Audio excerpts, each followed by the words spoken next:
Assalamualaikum pejuang KSM. Bagaimana kabarnya? Masih semangat kan?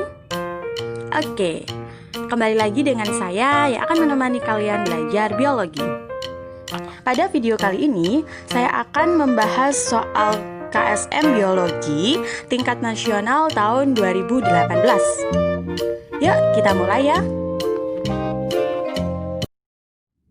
Oke, video kali ini kita akan membahas pokok bahasan yang berbeda, yaitu tentang genetika ya. Oke, sekarang kita mulai dari soal nomor 33. Al-Quran menyatakan bahwa segala sesuatu di alam ini diciptakan dengan keteraturan tinggi dan dengan perhitungan yang sangat cermat.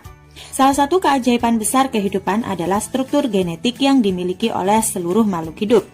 Terdapat keteraturan yang tinggi berkaitan dengan urutan-urutan dari kode genetik tersebut serta alel yang tersusun dari mereka pada kromosom.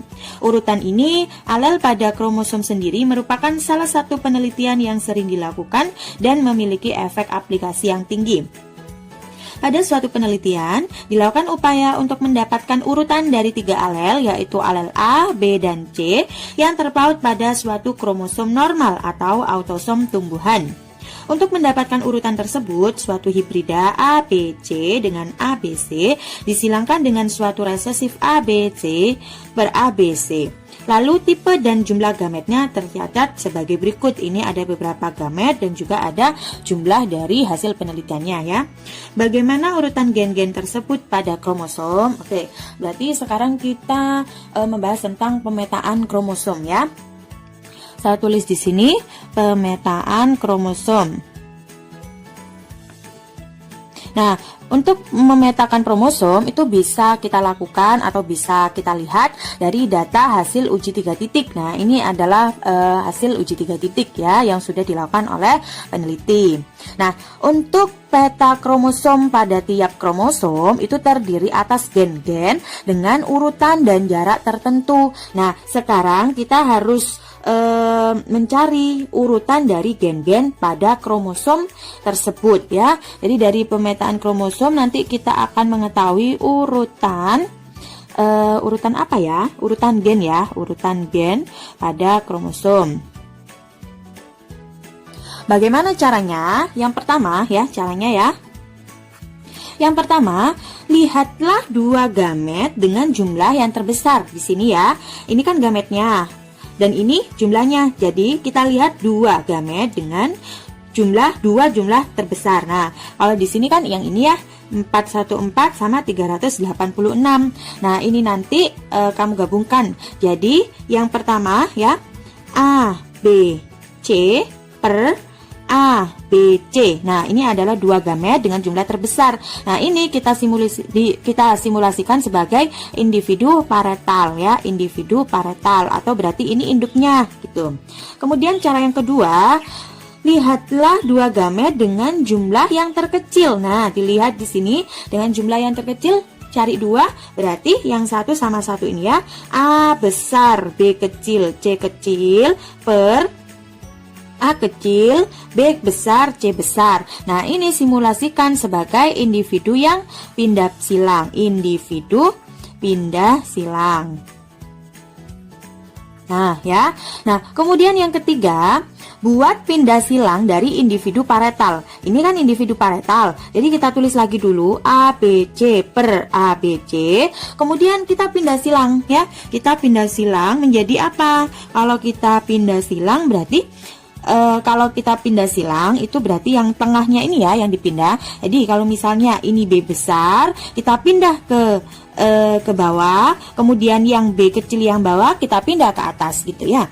Jadi A besar, B kecil, C besar per A kecil, B besar, C kecil. Jadi kalau pindah silang itu usahakan satu garis lurus gini ya. Kalau misalnya A-nya yang dipindahkan berarti yang satu juga A-nya. Tapi biasanya kalau pindah silang berarti yang dipindahkan adalah yang tengahnya ya. Kemudian hasil dari pindah silang dari individu paretal ini berarti yang ini ya.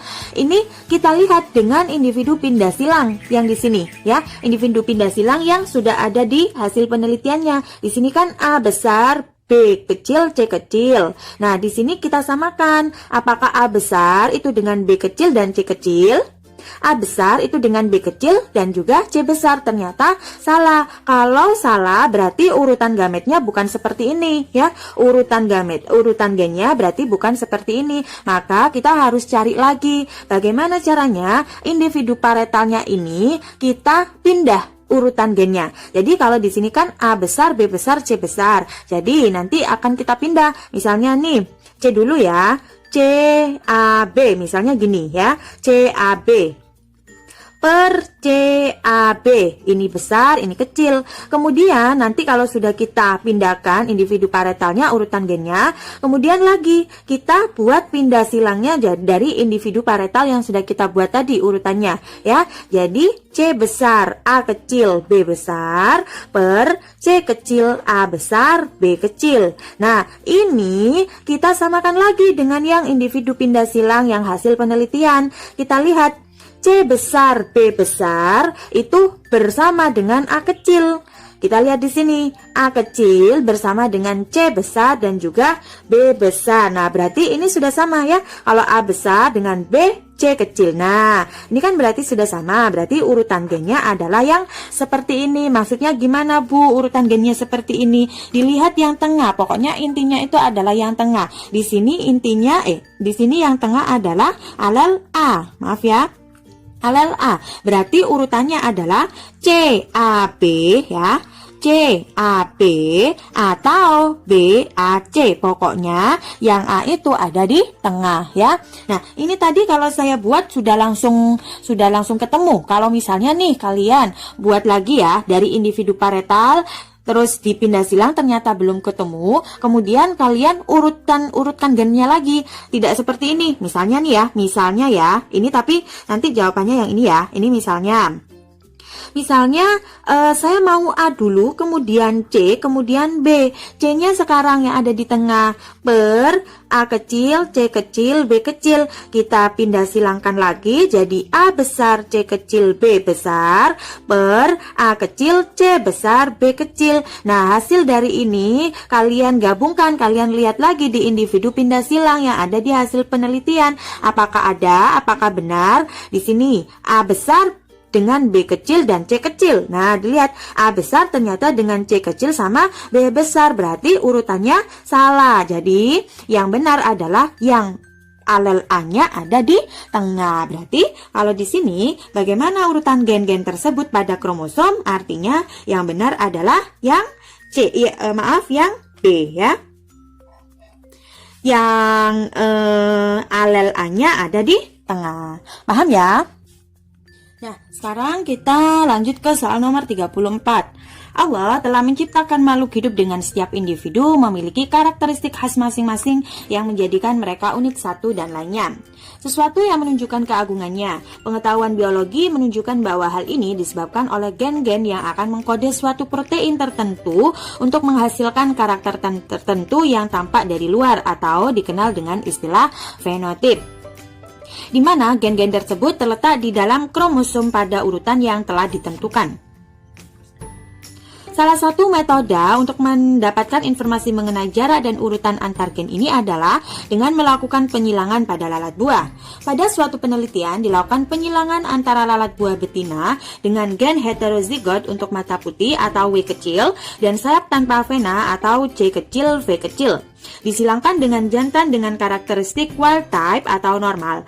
Anak jantan hasil penyilangan ini terdiri dari dua tipe utama, yaitu kelompok individu dengan mata putih dan sayap normal dan kelompok individu dengan mata merah atau normal dan sayap tanpa vena. Kelompok individu dengan tipe normal dan tipe mata putih dan sayap tanpa vena juga ditemukan dalam jumlah kecil. Bila terdapat 6% dari total individu merupakan kelompok individu jantan dengan karakteristik mutan untuk kedua jenis fenotip, maka dapat disimpulkan bahwa jarak gen antara W dan CV adalah berapa map unit. Oke, nah di sini kalau tadi kita membahas tentang urutan gen, kalau sekarang kita membahas tentang jarak antar gen ya, jarak gen. Nah, bagaimana caranya? Jarak gen itu bisa dilihat dari jumlah rekombinannya, gitu ya. Nanti dari jumlah rekombinan itu berarti hasil dari penyilangan yang dilakukan. Jumlah rekombinan dikalikan 100%. Oke ya. Oke, mulai dari yang pertama dulu, paretalnya ya. Kita lihat paretalnya tadi. Lalat betina, kalau lalat betina berarti XX ya. Kemudian lalat betina dengan gen heterozigot. Kalau heterozigot berarti ada dua yang berbeda. Untuk mata putih dan sayap tanpa vena berarti yang di sini WCV dan di sini kosong karena dia heterozigot ya. Disilangkan dengan jantan dengan karakteristik wild type berarti XY. Gini saja langsung ya. Oke, kemudian gametnya berarti di sini XWCV karena gamet itu adalah setengah dari gen. Kemudian ini WCV, kemudian X dan ini XY gitu ya. Kemudian filialnya nih, filial. Berarti keturunannya gimana? Keturunannya ini XWCV, yang ini X. Kemudian yang ini X, yang ini Y. Sekarang kita silangkan, berarti XWCV X. Kemudian ini XWCV Y. Kemudian ini XX dan ini XY. Nah, kemudian di sini kan tadi sudah diketahui ya bahwa terdapat 6% dari total individu merupakan kelompok individu jantan dengan karakteristik mutan. Berarti kan di sini ya jantan dengan karakteristik mutan. Berarti di sini adalah, saya tarik di sini ya, ini adalah 6%. Nah, kita lihat di sini, ini kan jumlah rekombinan ya. Rekombinannya cuma ini karena di sini tidak rekombinan. Kalau di sini paretalnya berarti cuma ini 6%. 6% dikali 100%, hasilnya berapa? 6. Ya, jadi jarak gen antara W dan CV adalah 6 map unit. Paham ya? Sekarang kita lanjut pada soal berikutnya. Teks berikut ini digunakan untuk menjawab nomor 35 dan 36. Manusia diciptakan oleh Allah dengan keunikan masing-masing yang dipetakan dalam gen yang terdapat pada diri masing-masing. Beberapa gen yang terdapat pada manusia menyebabkan sebagian individu tidak memiliki kemampuan untuk mengkonsumsi suatu bahan makanan tertentu, sehingga menyebabkan beberapa jenis makanan halal menjadi haram bagi individu tersebut karena sifatnya yang merugikan dan membahayakan.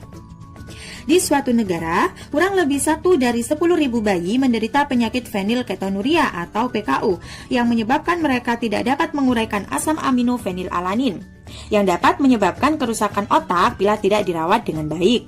Salah satu jenis bahan baku makanan yang mengandung asam amino ini adalah aspartam, pemanis buatan yang umumnya digunakan. Berdasarkan informasi di atas, maka yang nomor 35, berapa persen dari populasi anak di negara tersebut yang tidak dapat mengkonsumsi minuman dengan pemanis buatan aspartam? Oke, berarti diingat ya, kalau misalnya di soal ada kata-kata di suatu negara atau di suatu daerah atau di suatu pulau dan lain sebagainya, maka sudah jelas yang mau dimaksud di situ adalah menghitung genetika populasi ya. Genetika populasi. Nah, ketika kita menghitung tentang genetika populasi, maka yang kita pakai adalah hukum Hardy-Weinberg. Hukum Hardy-Weinberg. Apa rumus dari hukum Hardy-Weinberg? T kuadrat plus 2PQ plus Q kuadrat, di mana P-nya adalah gen yang dominan, kemudian 2PQ adalah rekombinan atau biasanya sifat pembawa ya, kemudian Q adalah gen yang resesif. Nah, kalau di sini yang diketahui adalah 1 dari 10.000 bayi menderita penyakit fenilketonuria, berarti yang P 2PQ atau Q ya. Jadi yang diketahui adalah Q kuadrat sama dengan 1/10.000 dikalikan 100%, berarti hasilnya 0,0001. Karena di sini masih Q, Ki kuadrat, maka kita harus ubah dulu ke Ki. Caranya gimana? Diakarkan. 0,0001 diakarkan, hasilnya 0,01. Kita sudah dapat Ki. Kemudian kita cari P. Gimana caranya mencari P? Berarti 1 dikurangi Ki. 1 dikurangi 0,01, hasilnya adalah 0,99. Ini sudah kita dapatkan P. Nah, agar kita tahu P kuadratnya berapa, berarti P kuadrat sama dengan 0,99 dikali 0,99. Hasilnya berapa? 0,9801. Nah, kalau sudah dapat P dan juga Q, maka kita bisa dapatkan 2PQ ya.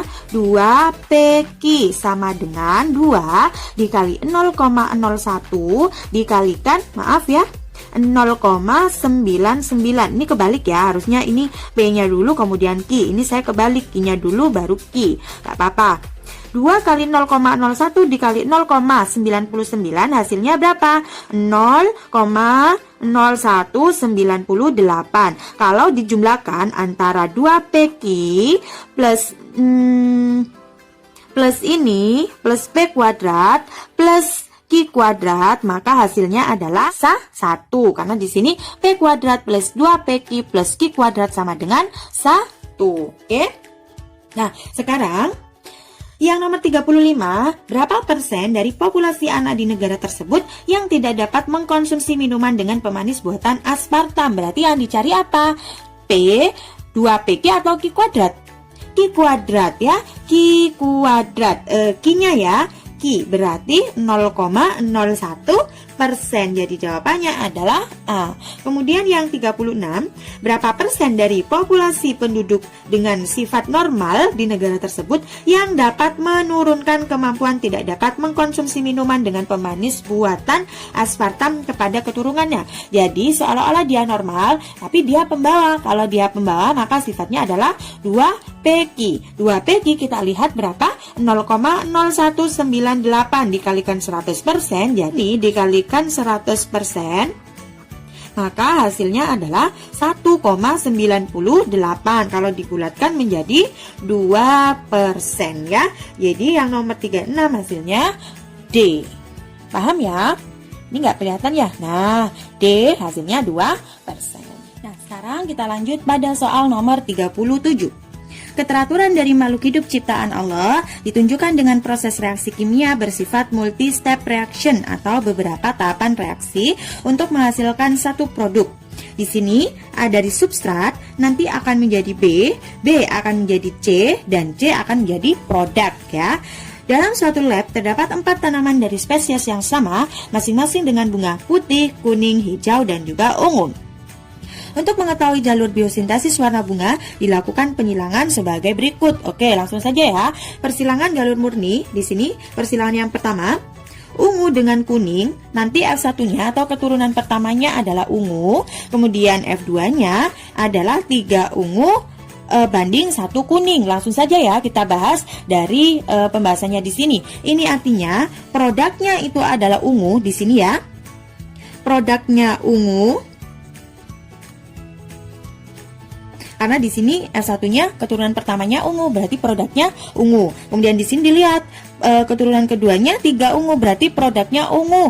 1 kuning berarti yang C kuning ya. Yang C ini adalah kuning. Nah, kemudian persilangan yang kedua, kuning dan juga hijau. Keturunannya ternyata masih ungu, berarti produknya ungu. Kemudian keturunan keduanya 9 ungu, berarti produknya ungu. 4 kuning, berarti yang C adalah kuning. Kemudian 3 hijau, berarti yang B adalah hijau. Nah, di sini ya, saya tulis dulu hijau. Entah ini yang substrat itu B atau hijau ya, B atau substrat. Maaf, entah ini yang hijau ini B atau substrat ya. Kemudian yang penyilangan yang ketiga, putih dengan hijau ternyata keturunannya ungu, berarti masih tetap produknya ungu. Kemudian keturunan kedua yang 9 ungu, berarti memang benar produknya ungu.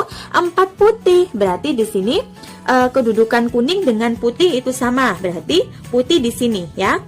di sini adalah B, kemudian 3 hijau karena hijau yang paling sedikit atau yang paling akhir, berarti di sini seolah-olah adalah substratnya, berarti hijau ya.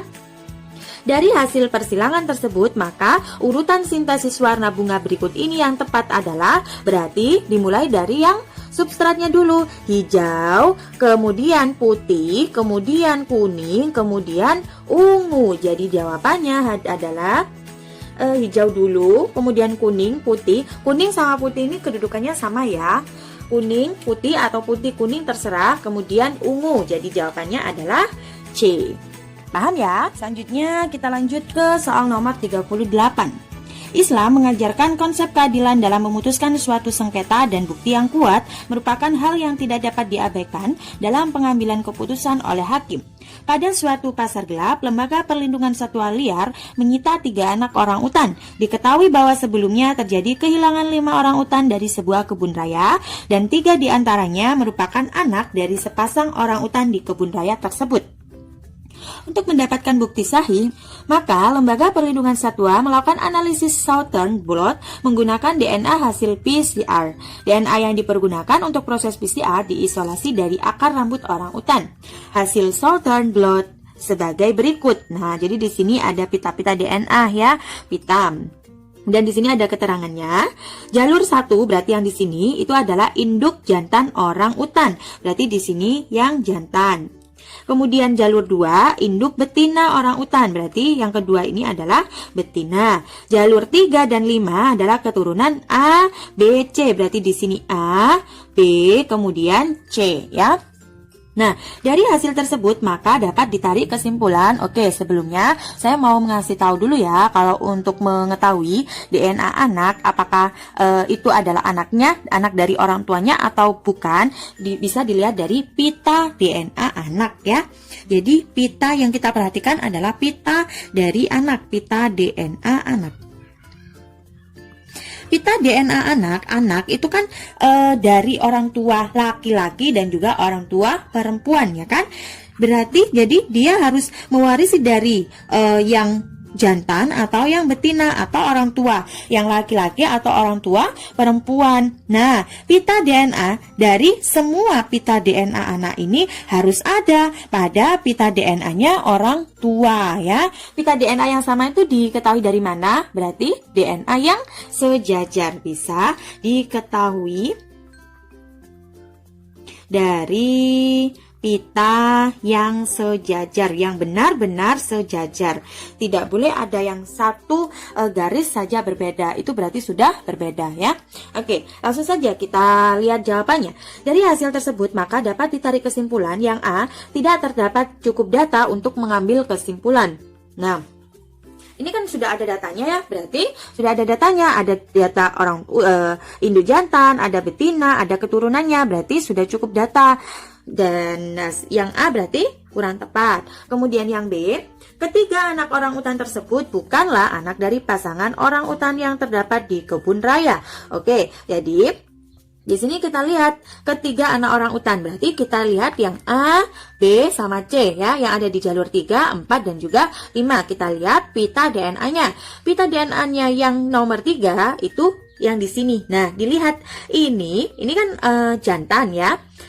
Induk jantan, kalau yang ini induk betina. Harusnya kalau misalnya memang A ini adalah anaknya dari jalur 1 dan juga 2, maka ini harus sama. Tapi dilihat ini berbeda karena pitanya lebih besar atau lebih tebal daripada miliknya ibu dan bapaknya. Jadi sudah dipastikan ini salah. Ini bukan orang tua, ini bukan anaknya. Kemudian yang B kita lihat.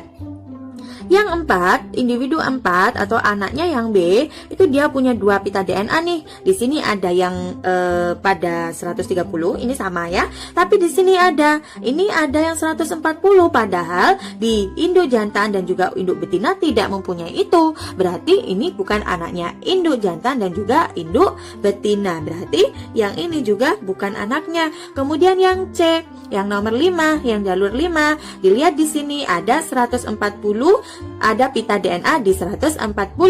Nah, ini sama sekali tidak ada. Jantan, induk jantan dan juga induk betina tidak punya pita DNA pada 140. Maka sudah dipastikan juga salah. Jadi bisa disimpulkan bahwa ketiga anak orang utan tersebut bukanlah anak dari pasangan orang utan yang terdapat di kebun raya. Jadi ini kemungkinan benar. Tapi kita lihat dulu yang C, sekalian kita latihan ya. Anak orang utan A merupakan anak dari sepasang orang hutan di kebun binatang. Nah, anak orang utan A, ya, anak orang utan A merupakan anak dari sepasang orang hutan di kebun binatang. Tidak ada hasil yang cocok. Kemudian yang D, ketiga anak orang utan tersebut merupakan anak pasangan orang utan yang terdapat di kebun binatang. Maka ini juga salah. Jadi jawabannya adalah B. Bisa ya? Mudah kan?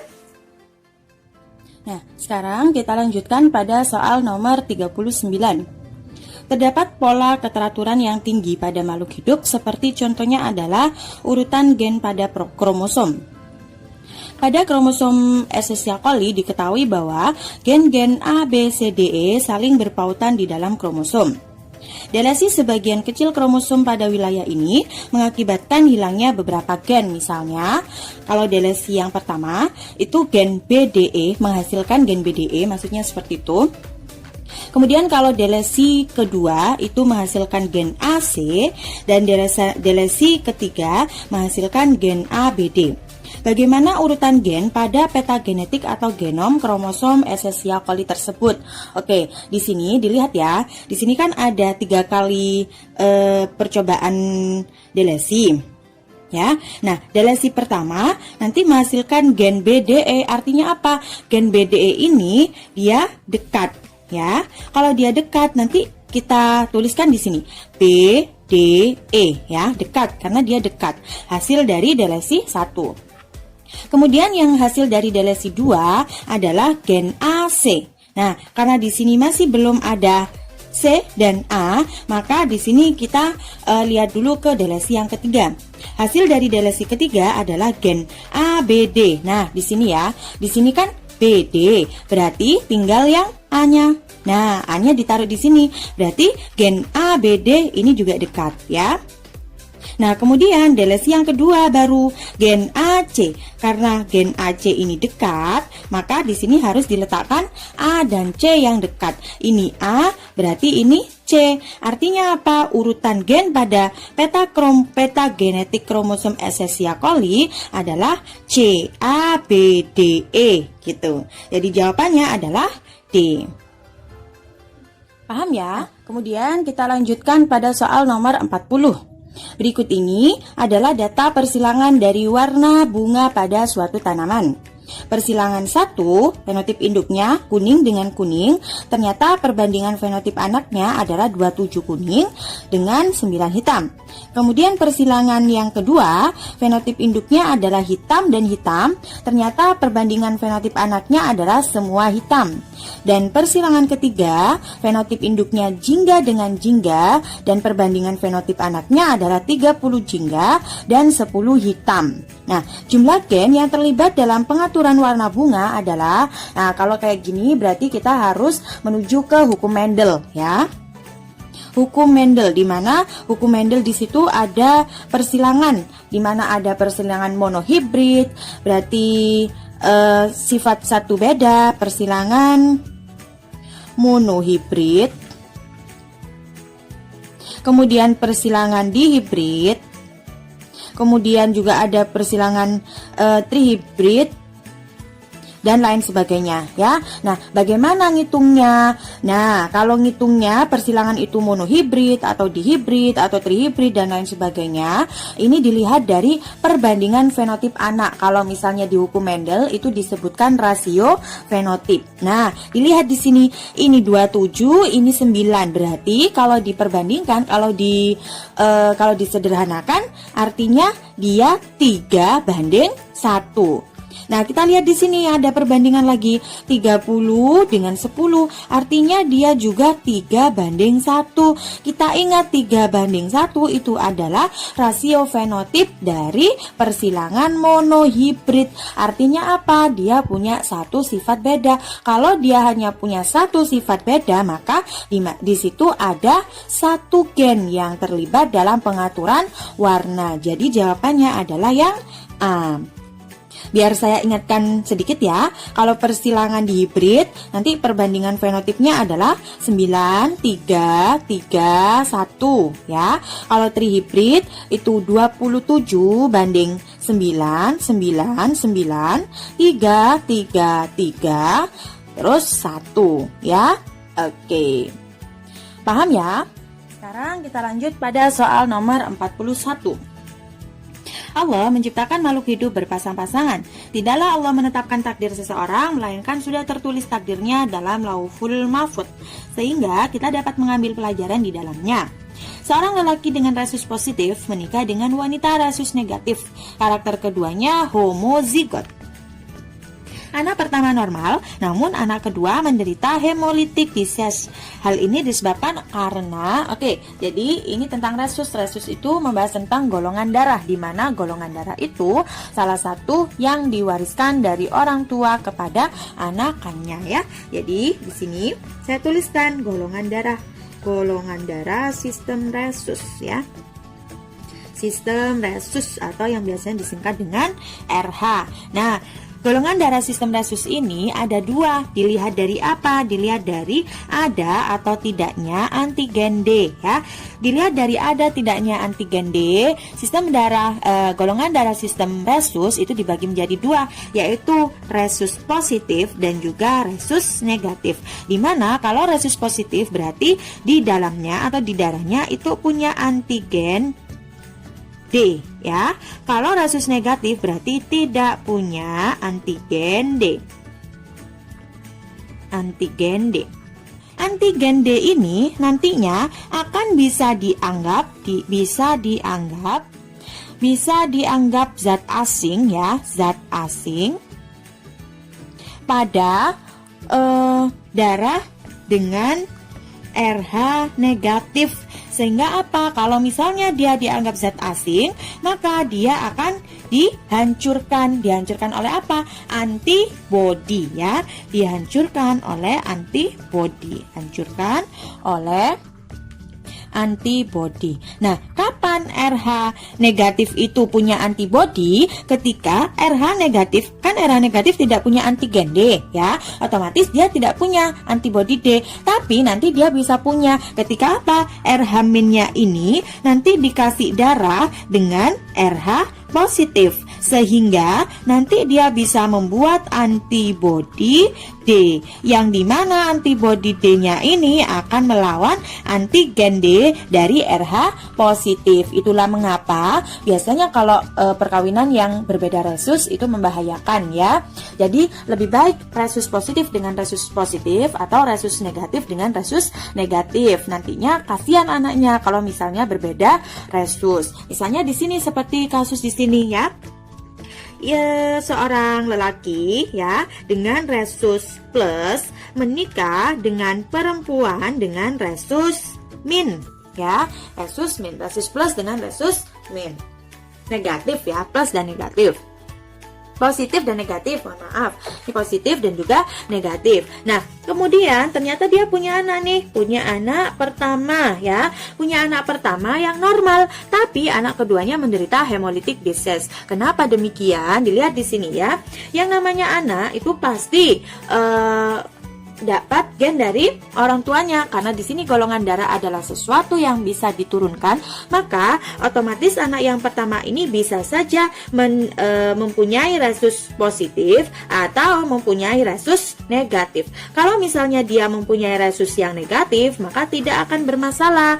Tapi lihat di sini anak keduanya menderita hemolytic disease, bahwa berarti sudah dipastikan bahwa resus anak pertamanya adalah negatif ya. Tapi kenapa kok anak pertama dengan resus positif? Padahal kan ini positif, ini negatif, berarti kan ada yang tidak beres ya.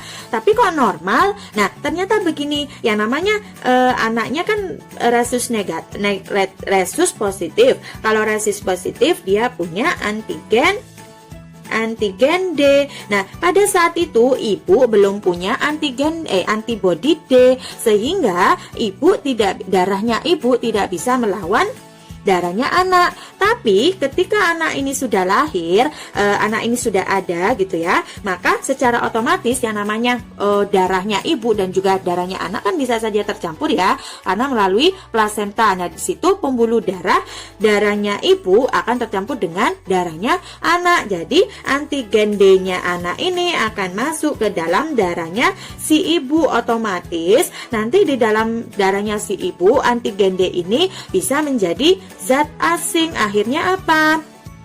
Di dalam darahnya si ibu akhirnya membuat antibody, mulai membuat antibody D ya. Jadi setelah kelahiran anak satu yang resusnya positif, si ibu punya antibody D. Hasil dari apa? Karena di anaknya ada antigen D ya. Oke, jelas di sini? Oke, setelah itu anak kedua dari pasangan tersebut ternyata menderita hemolytic disease ya. Saya tuliskan di mana ya? Di sini saja ya. Jadi slide pindah ke sini ya. Nah, yang anak kedua ini juga sama, bisa RH positif, bisa juga resus negatif. Tapi karena di sini dia menderita hemolytic disease, maka sudah dipastikan bahwa resus anak kedua juga positif. Nah, kalau anak kedua resusnya positif, pasti dia punya antigen D juga ya. Nah, karena si ibu sudah mempunyai antibody D, hasil dari perlawanan dengan antigen D dari anak pertama, maka secara otomatis sudah langsung antigen D-nya ini nanti akan dianggap zat asing oleh antibody D-nya si ibu. Oleh karena itu, nanti bisa saja darahnya si anak akan diserang oleh darahnya si ibu. Jadi saya tulis di sini ya, karena zat asing maka diserang sama antibody ibu, diserang sama antibody D-nya ibu. Akhirnya apa? Akhirnya sel-sel darah bayi akan hancur ya, akan hancur atau produksi sel darah bayinya itu akan lebih kecil konsentrasinya daripada sel darah bayi yang dihancurkan oleh antibody D-nya si ibu. Makanya di sini anak kedua menderita hemolytic disease ya. Jadi kalau dari keterangan ini, hal ini disebabkan karena yang A, antibody antiresus tidak terinduksi pada ibu sampai melahirkan anak pertama. Oke, ini jawabannya benar ya. Tapi kita lihat dulu yang B. Antibody antiresus yang diproduksi oleh ibu dilawan oleh sistem imun anak pertama. Dilihat yang namanya anak, sistem imunnya itu masih rendah. Jadi kalau misalnya ada zat-zat asing, biasanya itu sistem imun dari ibunya yang membantu si anak. Jadi ini jawabannya kurang tepat. Kemudian yang C, anak pertama tidak memiliki antigen resus. Berarti kalau dia tidak memiliki antigen resus, berarti anak pertama RH-nya negatif. Kalau dia resusnya itu negatif, otomatis nanti anak keduanya tidak mungkin menderita hemolytic disease karena tidak ada yang memberikan antigen D sehingga ibu menghasilkan antibody D. Jadi yang C juga kurang tepat. Kemudian yang D, genotip anak pertama heterozigot, ini juga salah ya. Jadi jawabannya adalah A. Paham ya? Oh, maaf, di sini tidak kelihatan ya. Nah, maaf ya. Jadi sebenarnya kayak gini. Nah, sekarang kita lanjut pada soal nomor 42. Perkawinan antar individu yang memiliki kekerabatan dekat, inbreeding ya. Inbreeding itu kekerabatan dekat ya. Dilarang dalam agama Islam. Untuk menganalisis inbreeding dapat dihitung dari nilai koefisien inbreeding yang dihasilkan. Berikut ini pernyataan yang benar tentang koefisien inbreeding. Jadi koefisien inbreeding itu adalah besarnya kemungkinan bahwa dua alel dalam suatu individu itu identik karena keturunan. Karena di sini kekerabatan dekat ya. Jadi keturunan. Kalau saya tuliskan di sini, berarti koefisien inbreeding adalah besarnya kemungkinan bahwa dua alel dalam suatu individu itu identik karena keturunan ya. Nah, kemudian berikut ini pernyataan yang benar tentang koefisien inbreeding. Langsung saja, mulai dari yang A. Semakin tinggi persentase koefisien inbreeding, maka semakin besar kemungkinan dihalalkannya seorang untuk menikah. Oke, di sini. Kalau makin tinggi koefisien inbreedingnya, maka kekerabatannya semakin dekat ya. Kalau kekerabatannya semakin dekat, maka tidak besar kemungkinan dihalalkannya seorang untuk menikah karena di Islam dilarang di agama Islam dilarang untuk pernikahan yang memiliki kekerabatan dekat atau inbreeding. Jadi jawaban yang A kurang tepat. Kemudian yang B, semakin rendah persentase koefisien inbreeding, dalam artian di sini kekerabatannya sudah jauh ya, kekerabatannya jauh, maka semakin besar persentase homozigotis sementara heterozigotis berkurang. Dilihat di sini, kalau misalnya inbreeding berarti nanti itu akan memperoleh persentase homozigot yang semakin besar ya. Kalau gini ya, kalau misalnya koefisien inbreedingnya tinggi besar, maka persentase homozigotnya akan semakin tinggi. Tapi kalau di sini dikatakan bahwa semakin rendah koefisien inbreeding, ternyata semakin besar persentase homozigot, berarti salah. Kemudian yang C, semakin rendah persentase koefisien inbreeding ya, semakin rendah. Kalau semakin rendah, maka semakin jauh kekerabatan seseorang. Oke, benar atau salah? Berarti kalau persentase koefisien inbreedingnya itu semakin rendah, maka memang benar semakin jauh kekerabatan seseorang. Jadi yang C benar, tapi kita lihat dulu yang D. Semakin tinggi persentase koefisien inbreeding, maka semakin kecil terdapat kemungkinan kelainan genetik yang disebabkan gen homozigot yang tampak pada keturunan. Nah, ini kebalik ya. Kalau misalnya koefisien inbreedingnya itu tinggi, maka semakin besar kemungkinan kelainan genetik karena adanya gen homozigot ya. Jadi sebenarnya Islam itu tidak melarang sesuatu kecuali nanti ada mudorotnya atau ada banyak mudorotnya. Salah satunya adalah tentang perkawinan yang memiliki kekerabatan dekat. Karena semakin berkerabat dekat, maka otomatis gen homozigotnya itu akan semakin besar. Ya, kalau misalnya homozigotnya itu yang bagus-bagus sifatnya, tapi kalau yang jelek maka nanti akan menyebabkan suatu hal yang tidak baik ya. Nah, ini adalah soal terakhir pokok bahasan genetika ya. Perhatikan gambar di bawah ini. Nah, ini ada beberapa kromosom. Ada kromosom A, B, C, D, dan E. Pernyataan yang paling benar tentang mutasi yang terjadi pada kromosom A, B, C, D, dan E adalah, oke, kita lihat dulu yang A. Nah, kita lihat ya, A, B, C, D, E, F, G, H, I, J, K, L, M, N, O. Ini urutannya urut. Biasanya kalau urut berarti di sini menunjukkan normal ya.